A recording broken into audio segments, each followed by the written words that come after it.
जळगाव अपघातातील मृतांचा आकडा वाढण्याची आता शक्यता आहे। अपघातातील अनेक जण अजूनही बेपत्ता असल्याची माहिती आता समोर येते। जळगाव अपघातामध्ये आतापर्यंत 13 जणांचा मृत्यू झाल्याचं औपचारिकरित्या कळलेलं आहे, तर 25 जण जखमी आहेत। पण अपघातात बेपत्ता झालेल्यांचा शोध मात्र अजूनही सुरू आहे।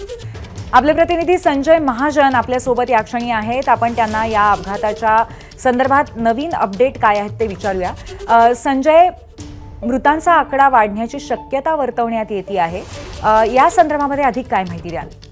नक्कीच पूर्वी जिल्हाधिकाऱ्यांनी थोड्याच वेळापूर्वी एक प्रेस नोट काढून त्यात 13 मृतकांचा आकडा हा आपल्याला सांगितला होता।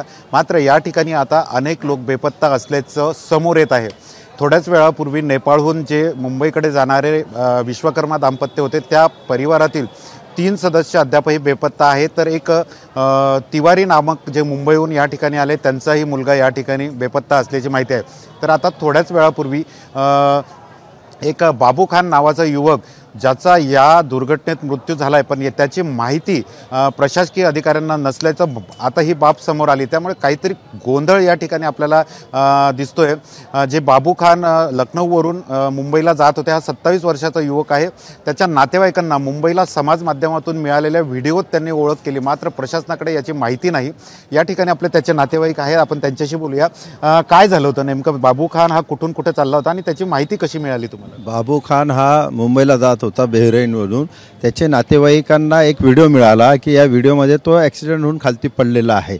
तो सकाळी इथे आले आणि त्यांना कोणीतरी माझा नंबर दिला की भाऊ यांच्याशी संपर्क साधा, म्हणून 5:30 वाजेपासून आम्ही त्यांच्यासोबत या ठिकाणी फिरतो आहोत, बघतो आहे। मयताच्या यादीमध्ये नाव नसल्याने आम्ही सगळं शोध घेतला। इव्हन त्याला PM रूममध्ये जाऊन आम्ही सगळे काही जे डेथ बॉडी आहे ते सगळे दाखवले।